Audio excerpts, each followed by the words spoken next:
이 강바닥에는 네. 저기 유속이 있어가지고 네. 그 오염물질이 쉽게 내려갈 수가 있대요. 그러니까 오염물질이 쉽게 내려가는데 지금 상황에서는 얘네들이 그 검사를 어떻게 했냐면은요 30cm 한 번 뜨고 60cm 한 번 뜨고 1m 한 번을 떴어요.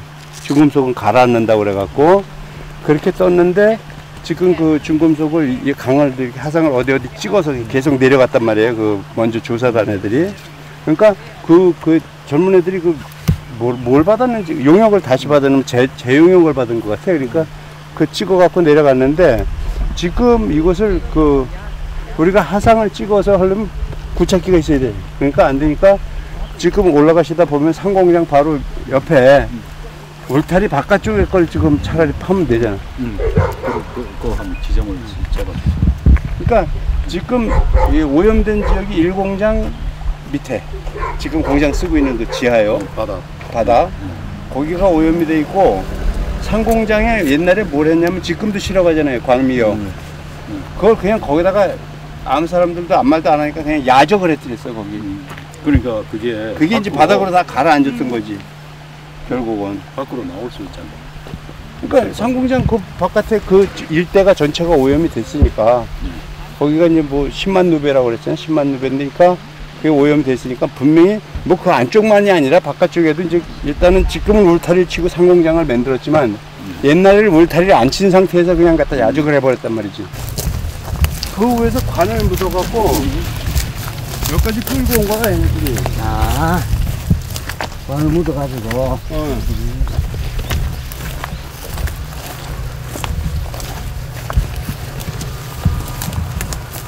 끌고 와갖고 그래서 이 호스로 이제 전부에 넣어갖고 차를 저 밑에다 대는지 여기다 대는지 하여튼 이걸 빼내요. 차로 끄집어 올려갖고 끄집어 나가는데 일로 100%가 물 다 들어오는 게 아니라 쟤네들 얘기로는 저 할머니한테 가서 한 얘기가 뭐 한 30%는 일로 그냥 빠진다 이거지 바닥으로. 요즘 걔네 쓰레기만 갖다가 묻다가 거진 다 매립되니까 묻어내고 날라버렸지. 나 몰라라 그러고. 그러니까 봉화군이 뒤집어 쓴 거지. 거의 저 쌓여 있는 폐미가 비가 온다 그러면은 그게 그냥 쏟아붓는다 이거죠. 예, 그게 이제 낙동강으로 가가지고 그 산업 폐기물을 저 위에다 갖다 매립한 그 침출수를 가둬갖고 퍼내가는 이제 그 여기 기구고요. 또 그 맨 처음에 묻기 전에 바닥에다가 뭐 어떤 것을 깔지 않고 미리 그냥 갖다 쏟아붓기 때문에 100%를 지금 차단을 못하고 밑으로 침출이 돼서 저 지리로 흘러내려오고 있다는 얘기지, 강으로. 그러니까 지금 물어보신 뭐 토양 오염된 데는 여기가 아니라 저 위에 1공장하고 3공장에 있는 그 밑에 묻혀있는 그 10만 루베에 달하는 그 토양 정화명령이 떨어진 그거고, 여기는 봉화군이 하나 맡은 따로 어떤 그 산업 폐기물이라 이거지. 이거를 조속히 처리를 어떤 그 방법으로든 안 하면은 이제는 이 물들은 계속 위에 덮은 것도 아니고 계속 우수가 오면서 밑으로 짜여서 강으로 계속 흘러 들어갈 뿐이라 이거지.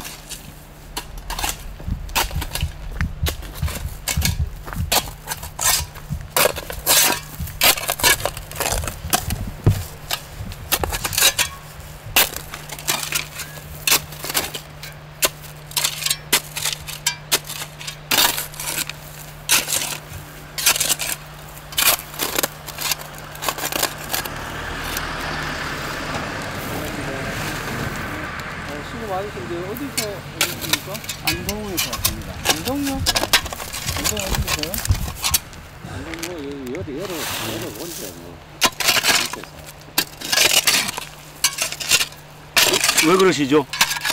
아니요, 저희 회사 옆에 와서 그러니까. 네. 안에 안 들어갔어, 다행히. 예? 안에 좀 들어가려고 그랬지만 안 보여줄 것 같아가지고. 아니.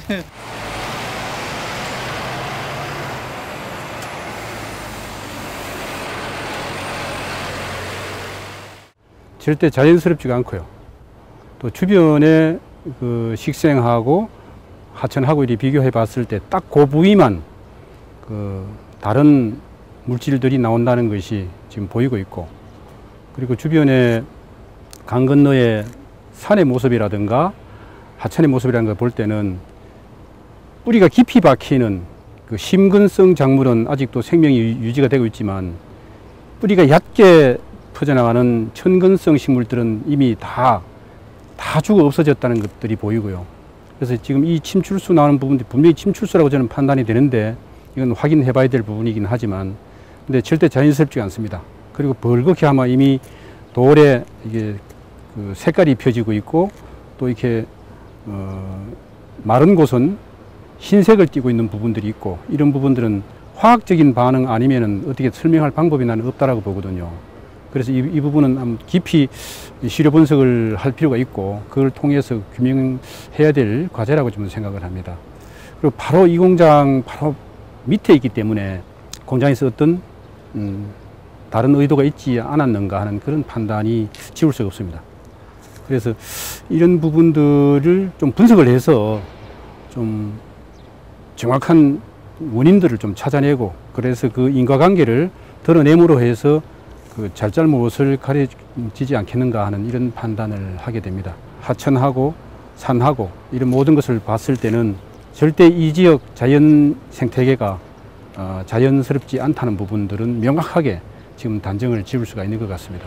저는 농부이고 수십 년 농사를 지어왔기 때문에 그냥 토양만 봐도 알 수 있는 그런 이제 안목이 있는데 절대 자연스럽지 않다는 거 이런 부분들은 장담해서 말씀드릴 수가 있고 이 부분은 분명히 시료 채취해서 분석해서 인과관계를 밝혀볼 필요가 있다고 생각합니다. 이전하라! 이전하라! 이전하라!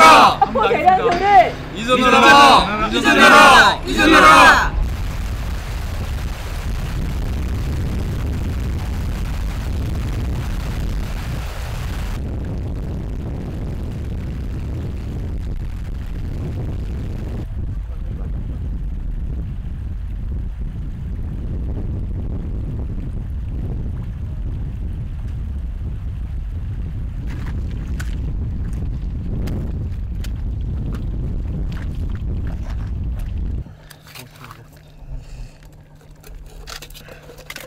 이게 많이 떠야 되니까 거기.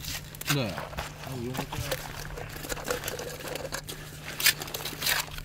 부산서우나 파중도.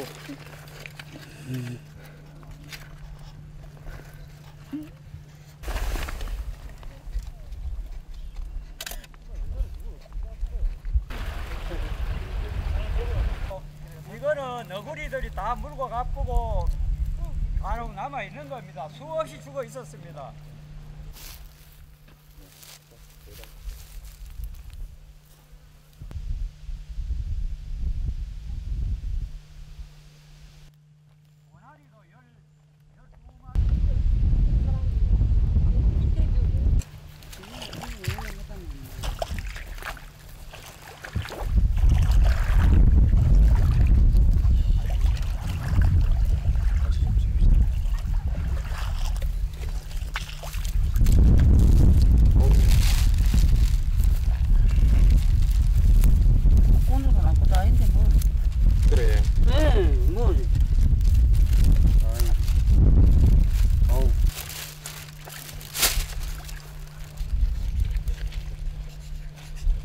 예, 냄새 맡아보세요. 냄새 맡아. 어디서 채취하신 거예요? 저 밑에 뻘에 호수 바닥에.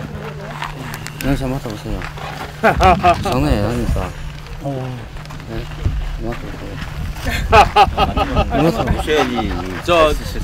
그 맛은 요 새끼 손가락으로 찍어가지고. 이걸로 집어면 죽었잖아. 장난 아니야. 도망가야겠다. 안 싫어요. 코요 2초만 대고 있으면요 상들이니다. 상 주시나요? 가만. 암모니아 냄새. 아니 여기서 맡아두는데 뭘 지금 코에 갖다. 이게 하면 많이 날아가도 그렇고. 안동어보다 더 심해요. 이 길은 언제 없었어요? 이 원래 들어갔었잖아요. 여기 들어갈 수 있었는데 수자원에서 한다는 게 이겁니다. 최고 먼저 사장, 최사장 바꾸고 여기 와가지고 딴 사람이 해낸 게 이겁니다. 차들 못 들어가 하는 게 이겁니다.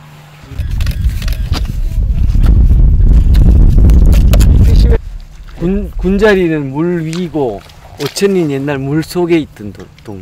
그러니까 5,000년에 있던 거를 군자리로 옮겨놔서 군자리 5,000 유적지가 됩니다.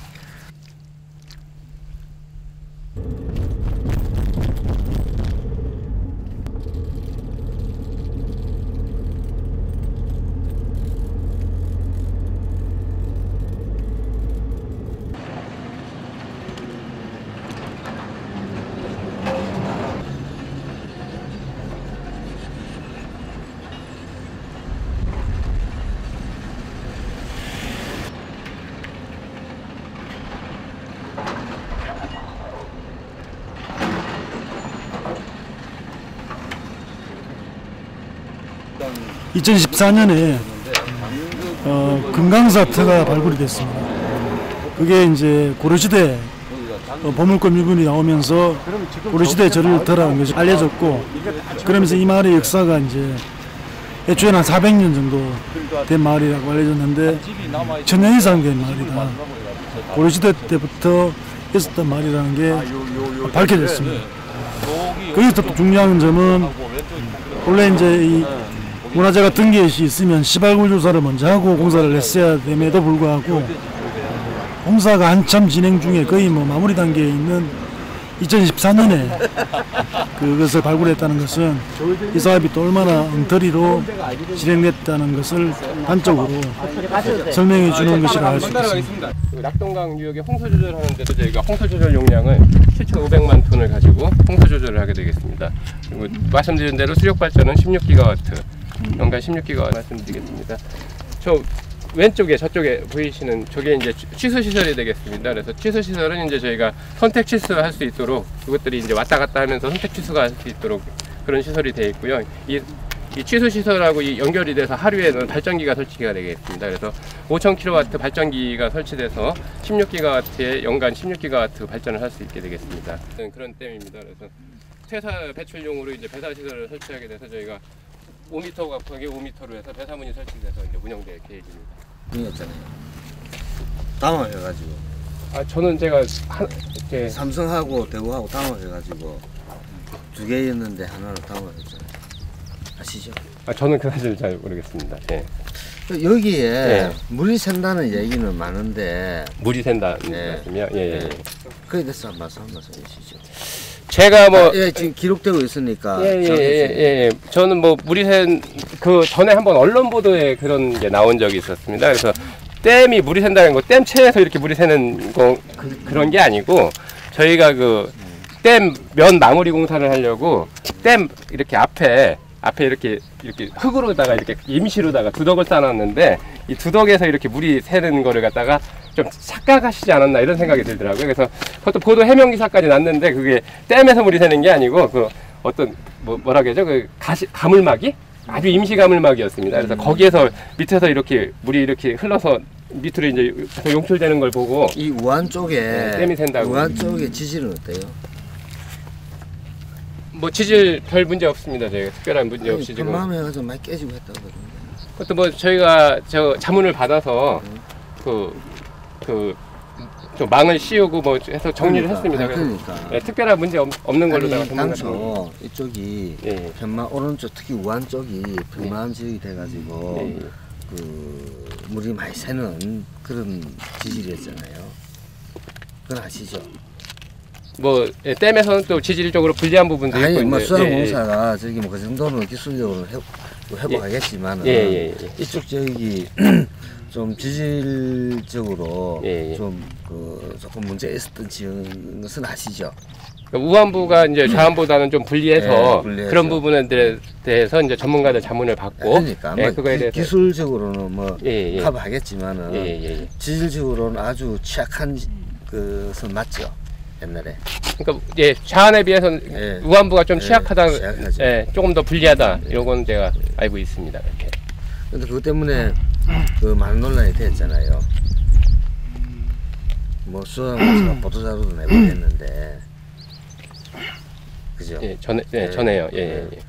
혹시 뭐 그것 때문에 지금 담수 안 하고 있는 거 아니에요? 아 그런 건 아닙니다. 그런 건 아니고요. 저희가 뭐 근데 왜 담수를 안 해요? 담수는 제가 답변 좀 드려도 되겠습니까?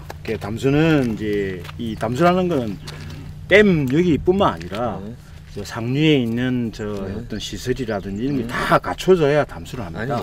아니 원칙적으로 담수는 작년 연말 끝나야 되잖아요.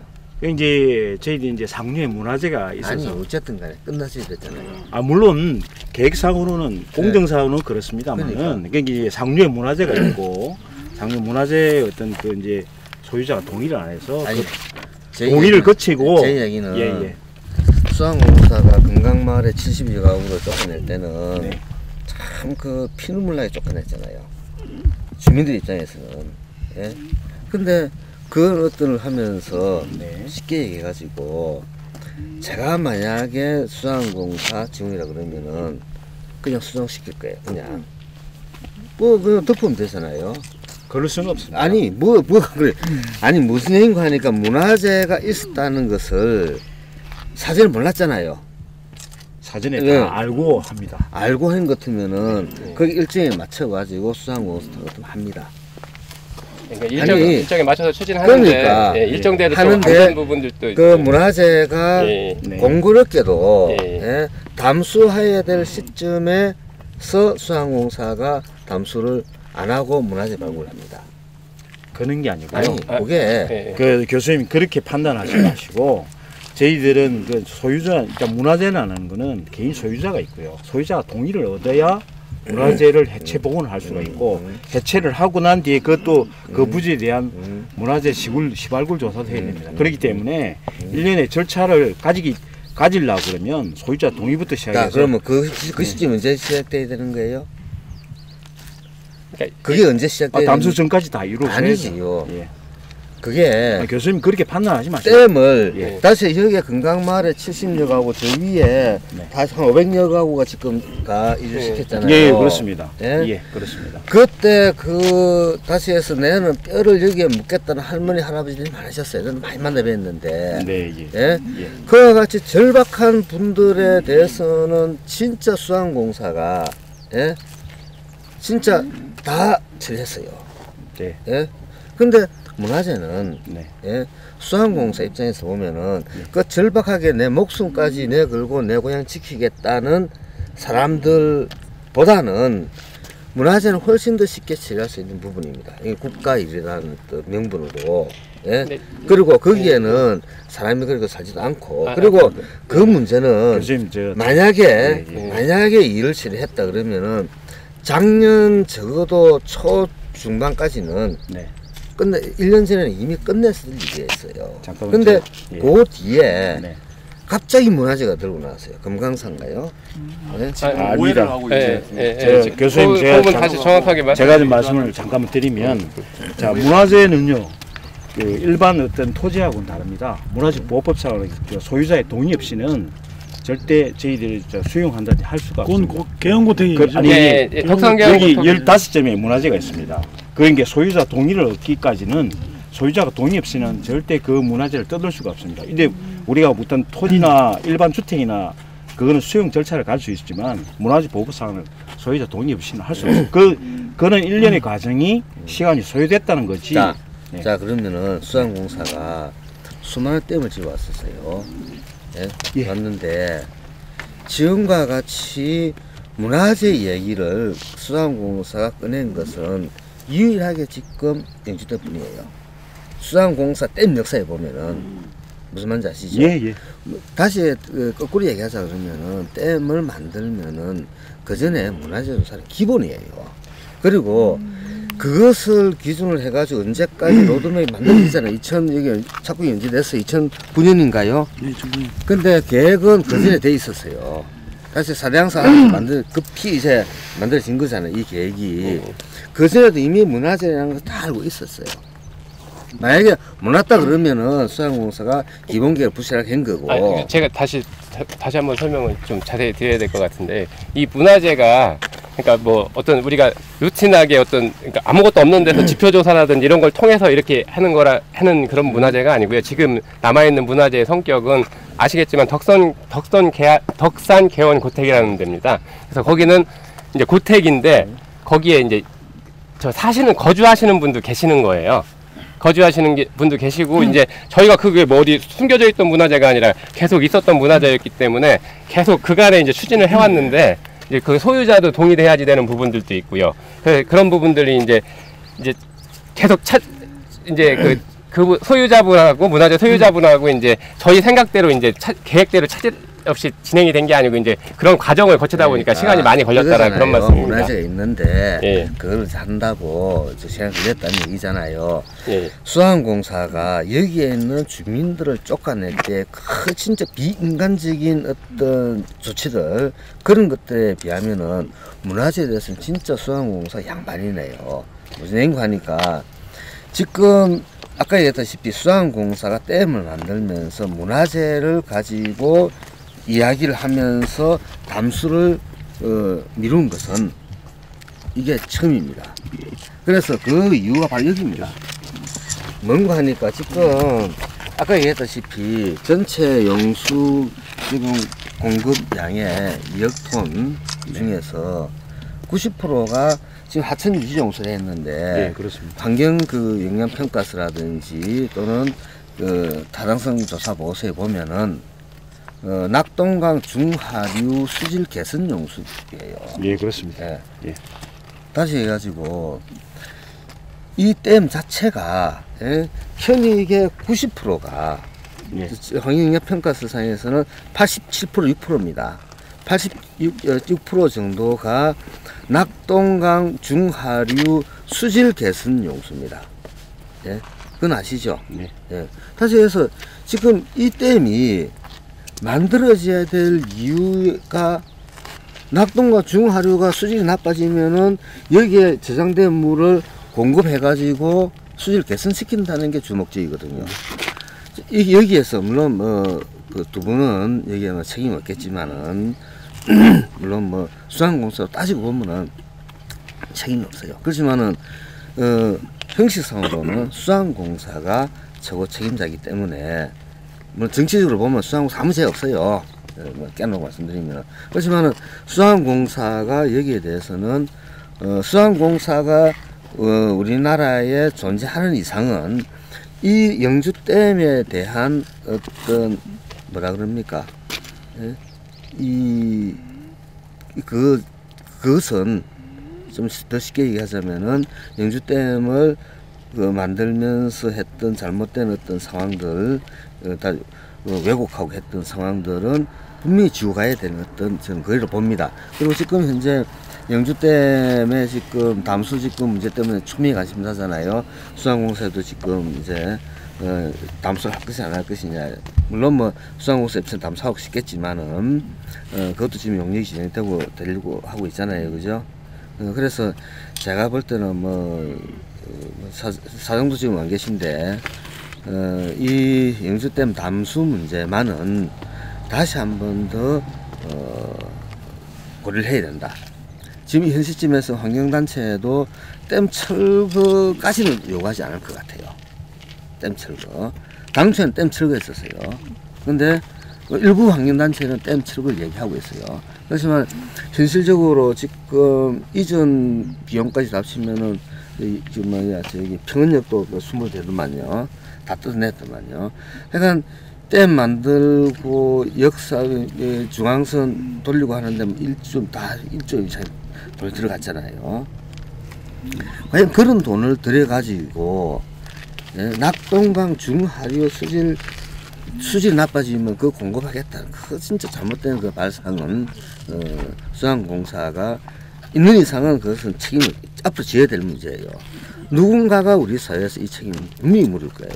거의 생태적인 어떤 그 회복하기 위해서 생태적 건강성 유지하기 위해서 용수를 공급하는 거잖아요. 그게 만들어져 왔던 그 어떤 자연이 만들어낸 그런 어떤 하천을 한순간에 3, 4년 만에 완전히 절멸시킨 현장이잖아요. 따지고 보면은. 그렇잖아요. 그러니까 수천 년 동안 만들어진 자연적인 하천을 하천 유지 용수, 다시 해서 하천 생태계를 살리기 위해서 이 댐을 만들었다라는 논리거든요. 이게 과연 옳으냐 이거죠. 댐이라는 게 자체가 이 만들어짐으로 해서 이제 앞으로 볼 건데 저기 하루에 그 뭡니까 육상화 문제라든지 그다음에 모래가 유실되는 문제라든지 문화수양공사는 기본적으로 가지고 있는 인식이 댐하고 상관없다는 인식을 가지고 있는데 그거는 아니라는 것을 우리가 밝혀드릴 테니까 그런 어떤 상황을 본다 그러면은 환경을 위해서 댐을 만들었다라는 논리는 누가 보더라도 이건 옳지 않아요. 누가 보더라도 이런 어떤 식으로 수양공사가 일을 한다 그러면은 우리 사회는 분명히 수양공사의 해체를 얘기한 겁니다. 그래서 제가 볼 때 뭐 보고를 하시겠지만은 담수 문제는 좀 신중하게 우리가 고려하자. 그리고 일부 환경단체는 이제 댐 철거 얘기하지만 또 일부 단체는 이제 댐은 이왕 만들어진 거 어떻게 하겠냐. 수양공사 논리예요. 그 대신 담수 문제만은 우리가 깊게 고민을 해가지고 수양공사가 다시 한번 저기 그렇잖아요. 물 공급하면서 얼마나 많은 역할을 했습니까? 근데 그 옛날에 어떤 명성을 찾아야 되는데 지금 이거는 말이 안 되는 거예요. 예? 제가 잠깐 말씀드려도 되겠습니까? 해보세요. 일단은 이제 이 영주댐은 낙동강의 뭐 수질 개선용으로 지금 이제 교수님 말씀하셨는데 이 유지용수가 저희들이 2억 톤 정도를 하류로 내려 보냅니다. 이 물 자체는 낙동강 수질 개선이 주 목적이고요. 낙동강 수질 개선이 뭐냐면 뭐 교수님도 저 현장에 자주 와 계셨지만은 녹조 문제라든지 그런 거를 물론 해결을 하지는 못하지만 최소화를 시키는 그런 역할을 하는 충분한 댐이라고 생각하거든요. 그리고 이쪽 지역의 낙동강 유역의 홍수 조절도 그다음에 생공용수도 지금 수력 발전도 청정 에너지를 한 3,700가구가 연간 사용할 수 있는 양입니다. 그러니까 이 수도를 이용해서 물을 하류로 공급하면서 그 청정 자연 에너지를 가지고 수력 발전도 하는 댐이거든요. 그러니까 이 다목적 댐입니다. 그래서 제일 중요한 거는 지금 이제 낙동강의 수질 개선을 하기 위해서 한 2억 톤 정도를 흘려보낸다는 게 이는 소위 이야기해서 이제 가을 수기에 뭐 교수님 잘 아시지만 항상 일정량을 내보내 가지고 하천의 어떤 그 하천은 항상 변화하지 않습니까? 그러니까 그런 물을 항상 공급함으로 인해서 하천 생태계도 어느 정도의 활력을 갖추고 그 다음에 하류에 어떤 물을 공급함으로 인해서 지금 현재 녹조라든지 그런 것도 예. 아니 그 내정성 들어갈 거냐는 거죠. 예. 그게 무슨 얘기인가 하니까 뭘 하나 만들어 놔놓고 갖다 붙이는 게 지금 예? 다시 얘기해서 지금 이 청정 에너지 맞아요. 예? 과연 이 돈 들여가지고 해야 될 경제성 문제라든지 이런 거 얘기하면은 내가 예를 들어서 내가 내 돈을 가지고 이런 사업을 한다고 못해요. 무슨 말인지 아시죠? 거기에 대해서 고민을 해야 되는 거고요. 물론 그 위에서 해라 그러니까 억지 논리를 지금 만들고 계시고 하는 것도 알아요. 근데 이런 어떤 그 이해는 해요. 옛날에 이우석이가 여기 있을 때는 되게 혼을 냈어요. 완전히 그 말도 안 되는 논리를 가지고 일반 시민들한테 설득을 하고 있더라고요. 설득시키도 하고 있더라고요. 그래서 제가 두 분들하고 얘기해봤자 어찌 하겠어요. 그렇지만 중요한 것은 박재영 교수 우리 동기신데, 네.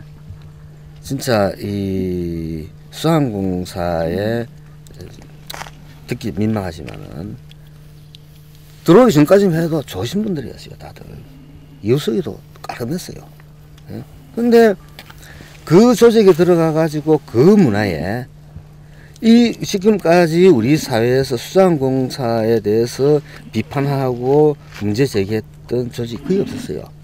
사정사층까지만 해도. 근데 그 과정에서 교수님 그 수양공사 그런 부분은 교수님 해주시고 저는 수양공사 한산으로 가서 자부심을 갖고 있습니다. 뭔 자부심을 갖고 아니 지금 이게 무슨 뭐 지금 하는 거라고 하고 지금 망가진 걸 어떻게 복원할 건데? 저 밑에 내려가서 망가진 걸 어떻게 복원할 건데? 지금 내려가서 삽으로 파서 뒤집어 놓을 거라고 얘기해봐요. 어떻게 할 건데 지금 저기 육상화 되고 어떻게 해? 화부터 내지 마시고요. 아니, 화가 왜 안 나? 이 양반아! 당신 여기서 하면 화 안 나겠어? 욕을 안 하려고 그래도 욕하게 만들지만 말이야. 무슨 마음들 보니까 트랙터 가지고 그 풀 다 뭐 오늘 저 지난주에 왔을 때는 풀이 좀 있었는데 오늘 지나 보니까 트랙터 가지고 풀을 다 저거 했더만 이게 할 짓이에요. 응? 자, 수몰지 늘어난다는 거는 무슨 얘기예요? 위에 이제 번개들이라고 한 40만 평이 이번에 추가 편집됐습니다. 그러니까 이제 그 과거에 사업 계획할 때는 석포교 옆에 예, 석포구 밑으로. 그래서 예, 한 그게 이제 원래는 그 좌안쪽 얘기하는가요? 아니요, 이제 석포구 밑으로 한 40만 평이 좌우안 다. 좌우안 다. 예. 그럼 다 수몰지로 들어가는 거예요? 원래 다 수몰지입니다. 지금 이제 보상을 한 80% 이상을 했고요. 그 전에는 그 수몰지 아니라고 얘기했잖아요. 거기는 이제 그 과거에 저 사대강처럼 소위해서 저 하천 주변에 별도의 어떤 범퍼 시설을 갖춰가지고 이렇게 내세 배제를 하는 걸로 해서 침수지를 관리하기로 했는데 저희는 다 수몰지로 편입해서 지금 보상도 하고 있고 그러니까. 이설도로 하고 있습니다. 지금 이제 최근 얘기고 당초 댐 만들 때는 거기는 수몰지 아니라 그랬어요. 물은 차는데 그거를 그러니까 펌핑을 할 거냐 이제 선택을 한 거였었죠. 기존에 그 하천 어떤 제방고보다 그게 그 만수위의 어떤 엘리베이션이 낮았기 때문에 그쪽 지역은 수몰지 아니라고 해가지고 그때 논란이 있었잖아요. 그래서 뭐 지금은 2008년인가 2009년인가 벌써 한 7, 8년 전 얘기인데 그런 문제들 그리고 이게 벌써 10년 가까이 되는 어떤 문제 여기서 보더라도 10년 더 되죠. 여기 보면은 기본계획 뭐 타당성 조사 이때부터 만약에 기본계획 고시할 적어도 그때부터는 문화재 문제는 당연히 수공이 최우선적으로 해야 될 문제죠. 네, 그래서 그렇게 해갖고 온 겁니다. 그거를 그렇게 해갖고 온 겁니다. 그거를 그 금강사라든지 이 금강사 젤트라든지 이런 것들이 그 뒤에 밝혀진 거잖아요. 그렇잖아요. 그전에는 그 환경영향 평가라든지 이런 데 뭐 한마디 그런 말이 없어요. 그 뒤에 갑자기 몇 년 전에 밝혀졌어요. 그래서 물론 뭐 수공 입장에서는 그런 것들이 뭐 정상적이라 하겠지만은 저를 한번 보세요. 수공 내부 자료를 보면은 금강사 절트라든지 이 문화재 문제는 한 몇 년, 2, 3년 전인가 그때부터 문제가 제기된 거예요. 그렇죠. 이제 우리 쪽에서는 이 우한이 보안공사 했겠죠. 수항공사 기술력 같으면은 돈을 처발라서라도 이걸 합니다. 해결할 수 있습니다. 그렇지만은 그런 어떤 문제들하고 엮여가지고 지금 있다라는 의심을 할 수 있어요. 그리고 이 수몰 문제는 수몰이라는 게 이게 담수 문제는 그 고민을 예전에도 뭐 저도 얘기하겠습니다만은 담수 문제는 고민을 더 좀 하셔야 될 거예요. 꼭 그는 만약에 담수를 만약에 하겠다 그러면 제가 저 텐트 치고 제가 1인 시위 좀 하겠습니다. 지금 그러면 계획상 담수는 언제쯤 되죠? 지금 저희들 뭐 담수는 올해 꼭 해야 된다고 생각합니다. 올해 지금 이번 달 안에는 하려고 지금 계획을 하고 있습니다. 이번 달 안으로요? 예. 그러면은 15일날 6월 15일날 그 담수와 관련돼 가지고 수항공사 용역 발주를 하고 있잖아요. 예, 뭐 그거는 뭐 형식적이네요. 아니죠. 아니 거기에서 결정 나는 대로 해야 될 거잖아요. 예. 근데 수항공사 입장에 소위 그 이제 상생 소위 때 발표한다고 알고 있습니다. 그러니까 그 상생 소위에서 담수와 관련된 다시 해서 담수뿐만 아니라 하류 생태계에 관련해서 용역지금 15일날 킥오프 미팅을 하잖아요. 알고 있습니다. 하는데 수항공사의 방침은 올해 담수를 해야 된다. 자 그러면 그거 거기에 용역에 참여했던 교수들이라든지 또는 전문가들은 이제 수항공사 그거네요. 아니 그런 게 아니고요. 그럼 뭐예요? 소위 얘기해서 이제 담수를 하더라도 어떤 영양 자체는 최소화할 수 있다는 어떤 내용이 아마 저는 그 내용 자체는 아직 보지 못했습니다. 현장에 있다 보니까. 뭐 협의를 거쳐서 할 겁니다. 그렇게 해서 발표를 네. 하고 난 뒤에 그런 절차를 가지고 계획은 저희가 그렇게 갖고 있다는 이야기입니다. 올해 내로는 계획은 갖고 있다는 이야기고. 그러니까 반드시 하셔야 된다 했었고 그게 수산공사의 방침이다 했잖아요. 방침이라는 이야기를 드리는 게 아니고 방침이라는 이야기를 드리는 건지 계획이 그렇게 있다는 이야기입니다. 지금 녹음 다 되고 있잖아요. 하여간 그렇게 계획입니다. 그러니까 수산공사의 입장이 그래도 상생협력위를 만들어 놔놓고 이 담수 문제를 우리가 징수대 문제를 해결하자고 해가지고 한 거잖아요. 한 입장인데 한쪽에서는 뭐 용역을 담수 문제를 고민하면 용역을 하자고 하면서 한쪽에서는 담수를 기정사실화시키고 그럼 이게 해야 될 이유가 없잖아요. 저 이게 아니고요, 교수님. 그럼 뭔가요? 15일 날 소위학에서 발표를 하고 논의를 하고 나는 그 과정을 거치고 난 뒤에 적법하다면 15일 날 가실 겁니까? 저 15일 날 하는 걸로 알고 있습니다. 아니, 가실 거예요? 아니 본사에서 주관해서 하겠는데 현장에서 또 일을 해야 되니까 가할지 그는 본사하고 협의를 해야 되고요. 계획을 하고 난 뒤 발표를 하고 계획은 저희들이 그렇게 잡고 있고 있다는 이야기입니다. 그건 확인하고 갈게요. 담수는 올해 시작한다.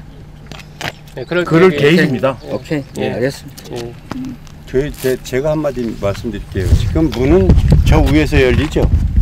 만약에 물이 나갈 때요. 홍수가 왔을 때. 그러니까 지금 물이 그럼 밑으로도 나가요? 하류로도? 하류 나가죠. 저 이제 지수 저쪽에 여기 나가는 여기 이제 지수탑이에요. 그러니까 발전기로 나가는 거고. 만약에 여기 밑에 있는 펄스를 할 때는 바닥에 있는 거를 없앨 때는 어떻게 없앨 건데? 배사문으로 해서 저게 상시 개통이 되는 거 아니잖아. 상시는 안 쓰는데 그것도 보낼 수도 있죠. 그러면 모래가 여기 차여 있을 때는 뭘로 할 건데? 증설해서 팔아먹나? 자, 이제 모래 약간 제가 말씀드리면 자, 이 배사설비라는 게 뭐냐면 여기서 이제 전체 저희가 내성천에 발생하는 모래는요 80만 정도 됩니다. 80만인데 댐으로 차단될 수 있는 저희들이 계획은 한 건 한 22만 정도가 댐으로 해서 차단될 거로 예상됩니다. 근데 나는 저기 다 차일 것 같은데. 아니 잠깐만요.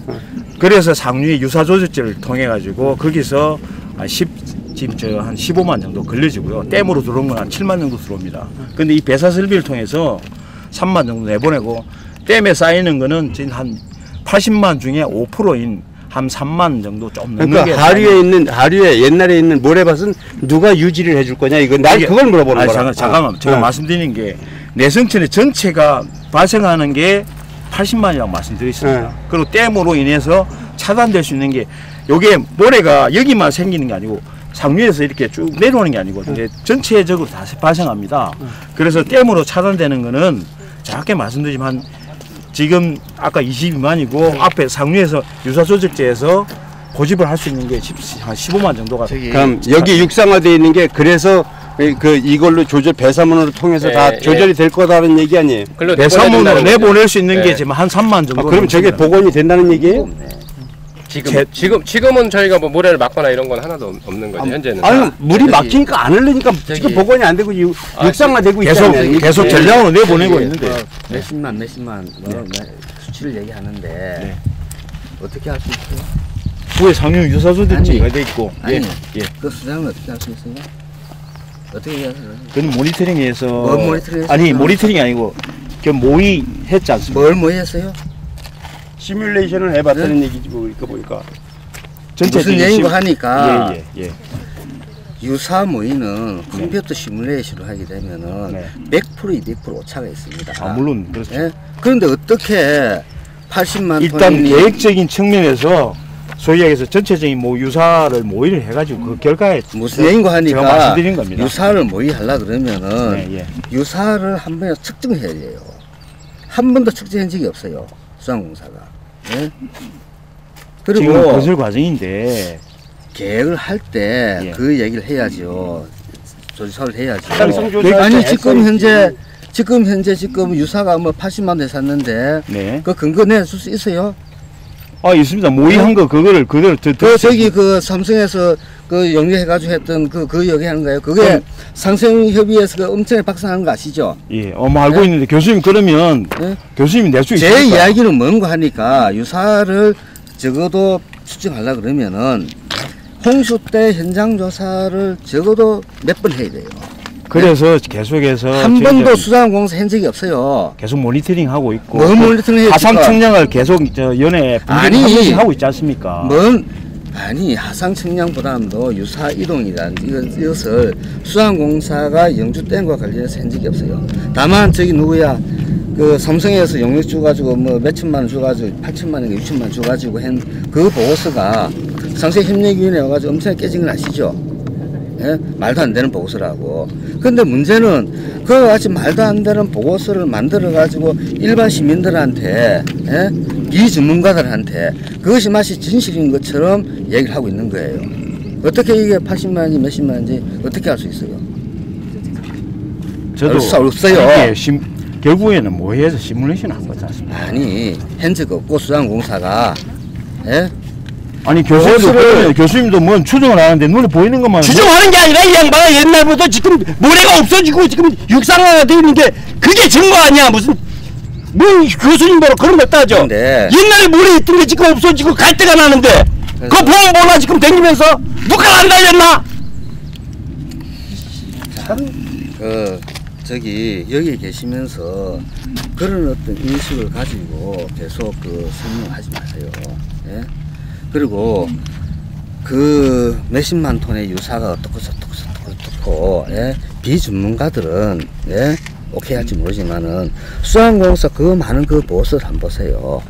현장 조사를 한 적이 한 번도 없어요. 예? 다만 비유사를 해가지고 다른 지역이 어떻더라. 다른 지역도 조사한 적이 한 번도 없어요. 예? 무슨 말인지 아시죠? 그리고 그 양은 100% 200% 뻥튀기가 얼마인지 왔다 갔다 할 수 있는 양이에요. 다시 해서 수자원공사의 입맛에 맞춰 가지고 그 수치를 얼마든지 조정할 수 있는 게 유사 문제예요. 예? 그런 걸 가지고 마치 수자원공사가 예? 제대로 조사를 하고 평가를 했다라는 이야기는 그거는 잘못된 얘기고, 그런 식으로 토목을 했다 그러면은 적어도 유사 모델을 한번 돌렸다 그러면은 그런 얘기를 하면 안 됩니다. 예? 트렌드가 이럴 것이다 라는 것밖에 할 수가 없어요. 예. 그러니까 그걸 갖다가 마치 단정적으로 그러니까 드리는 말씀이 저기까지 차인 모래를 준설을 해서 없앨 것이냐 어떻게 그 내려보낼 것이냐라고 내가 물어보는데 무슨 뭐 22만 톤이 내려가고 10만 톤이 내려가고 이거 하지 말고 지금 저기 망가져 있는 저거부터 살리는 방법을 하라는 얘기라. 저기 갈대를 누가 뽑을 거야? 왜 트랙터를 왜 치냐고? 그런 짓 하지 말고 이게 3년이고 5년이고 자꾸 딜레이 돼서 잘못돼서 저 망가진 걸 누가 고쳐줄 거야? 저희가 배사 대책은 만약에 이 동네 만약에 산다고 쳐보자고 이 법을 알고 나보다 더 지랄나. 알았지? 이 동네에 살면은 이 법을 다 아는 사람들이, 하천법을 아는 사람들이 둘이서 여기서 둘 중에 하나만 살았어도 이거 안 생긴다고. 알았어요? 이 동네 안 사니까 랜드로도 가만히 있는 거고 내 자식을 먹여 살리기 위해서 여기 와서 지금 뻗치고 서 있는 거라. 알았죠? 여기뿐만 아니라 댐 상류도 그렇고 여기 있는 서천에도 똑같습니다. 이거는 댐으로 인한 영향이 아니고요. 저는 댐 영향이 아니라 최근에 내가 안 와서 그렇다는 생각을 하지. 예. 내가 그 박정희 교수 동기라고 내가 알고 있고 내가 조금 뭐 좀 하려고 그랬는데 그런 식으로 하지 마셔.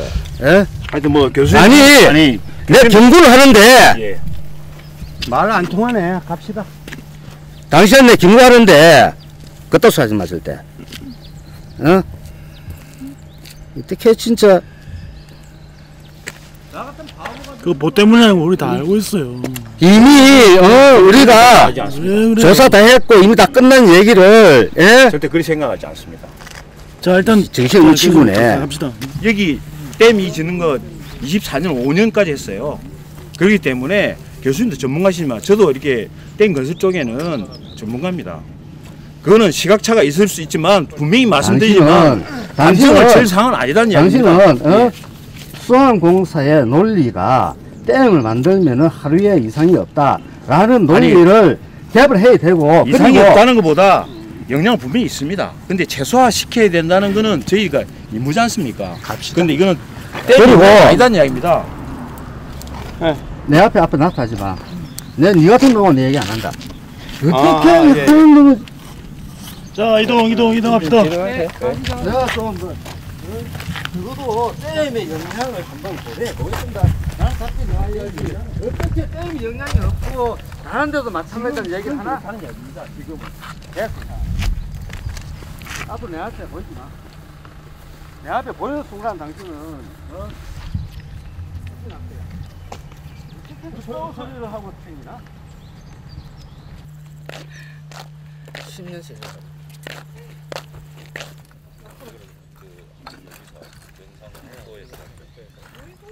여기에서 바라보는 여기 보면 뒤에 산 2개 있고 요거 2개. 여기 지금 절도가 뒤에 보이죠.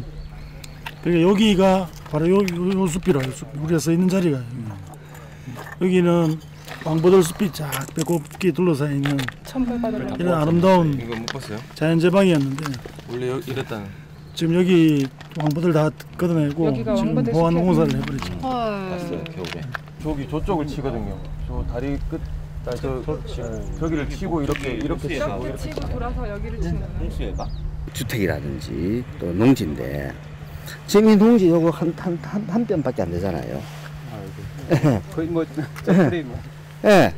그러니까 이런 농지를 보호하기 위해서 우리나라가 재반을 많이 쌓아요. 그러니까 만약에 여기에서 도로를 내야 되겠다 그러면은 저거 갖다 부시면 되는 거죠. 그죠? 그러면서 여기다가 한번 만들어 놔놓고 또 올리고 또 이렇게 하고 그러면서 계속 사업을 하는 거예요. 그래서 우리나라의 다천 정책을 보면은 한 번, 두 번, 세 번 계속 하는 거예요. 근데 선진국 같은 경우에는 이제 이 단계에서 이제 철거하는 사업을 해요. 독일이라든지 이 단계에서. 근데 우리나라는 후발주자로서의 이득을 하나도 못 가지는 거죠. 선진국에서는 지금 이거 다 철거하고 앉았는데 독일에서는. 그래서 우리는 이제 돈 들여가지고 쌓고 있잖아요. 그러니까 이게 우리나라의 하천이 몇십만 개가 되는데 한 보통 2, 3km 하면은 보통 100억 이상 들어가요. 그러면 생각을 해보세요. 30 몇만 킬로가 지방 국가하천 지방하천이 한 30만 킬로가 되네요. 그럼 2km씩 한다고 하면 얼마 되겠어요? 돈이. 그래서 한 번 다 하고 나면은 또 휘저어요. 또 걷어내요. 또 뭐 킬로당 뭐 100억씩, 50억씩. 그래 또 하는 거예요. 이게 하천 정책을 잘 쳐다보면은 주인이 없어요. 다시 해서 이해 당사자가 별로 없어요.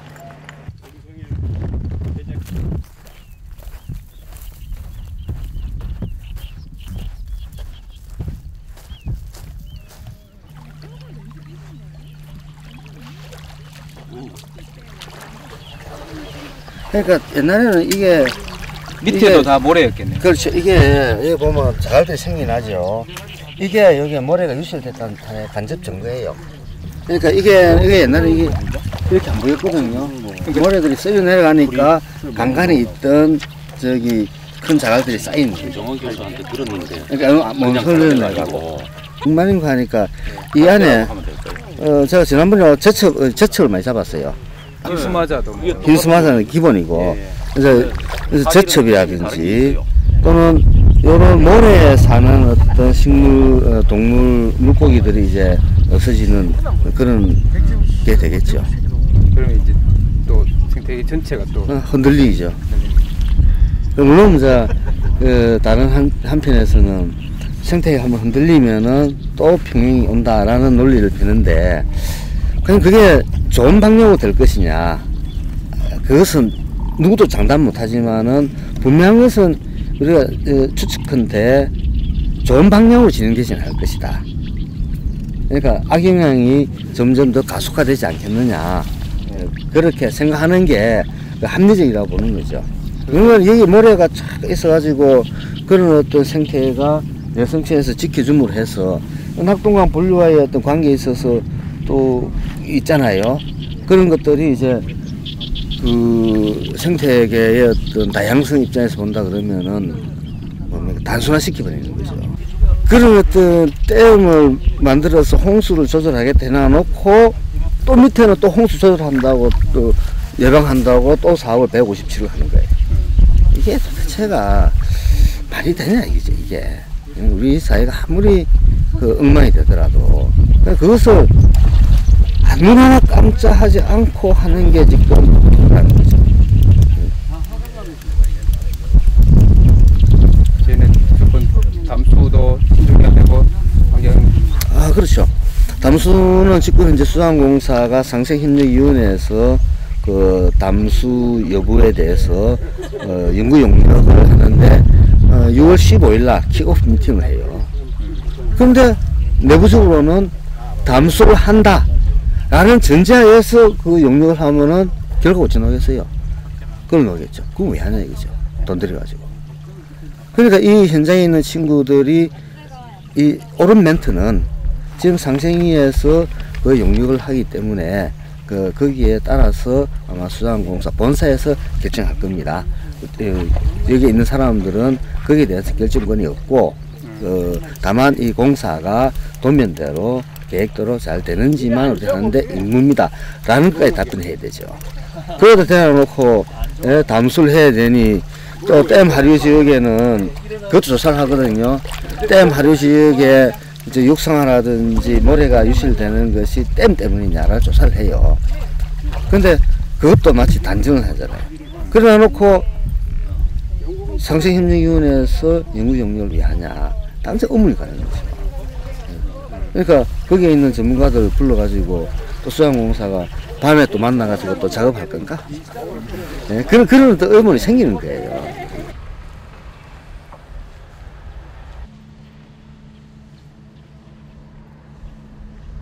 저기 보이시는 게 맨 왼쪽이 금천, 가운데가 내성천, 오른쪽이 낙동강입니다. 이 세 강이 만난다고 해서 여기가 삼강입니다. 세 군데 모두 발원지는 백두대간. 금천은 문경 쪽 백두대간이고 내성천은 저기 봉화 쪽에 그 선달산 쪽에서 내려오는 백두대간 물줄기고 낙동강은 태백산 쪽에서 내려오는 백두대간 물줄기 세 개가 여기서 만나는 겁니다. 그래서 삼강리가 되겠습니다.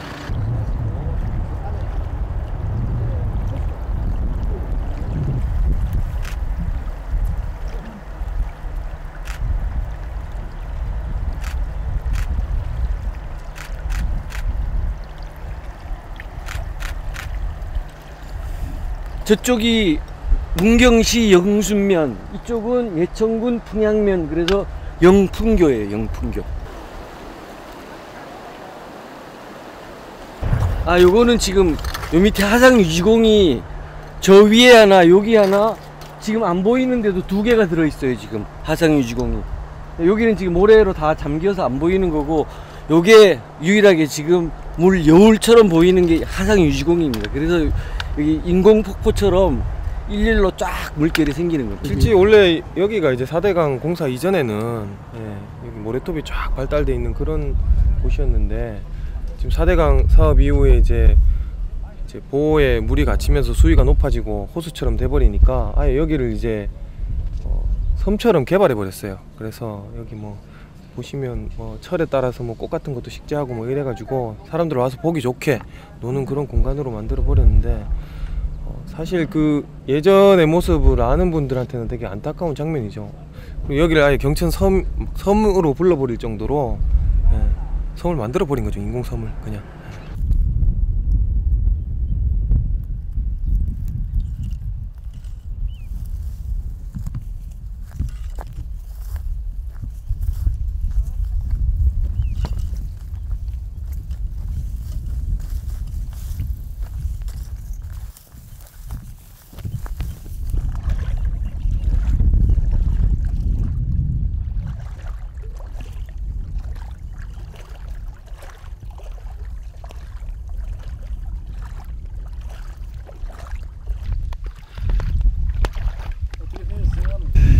사대강 사업 당시에 정확히 6m 깊이로 준설을 했습니다. 그래서 지금 사실은 우리가 6m 깊이의 강물 안에 들어와 있어야 되는데, 보시는 것처럼 지금 말 그대로 6cm 정도의 강물 깊이가 되겠습니다. 이것은 감천이라는 지천의 역행침식에 의해서 감천의 모래가 낙동강으로 대거 쏠려 들어옴으로 해서 모래가 재퇴적되고 그것이 일정 부분 재자연화가 됐다고 저희는 보고 있습니다. 물론 감천의 경짐식이라는 아픔은 겪었지만은 그걸 통해서 이제 낙동강이 낙동강 감천 만나는 이 부분이 옛날 모습으로 거의 돌아왔습니다. 이것이 왜 가능했냐?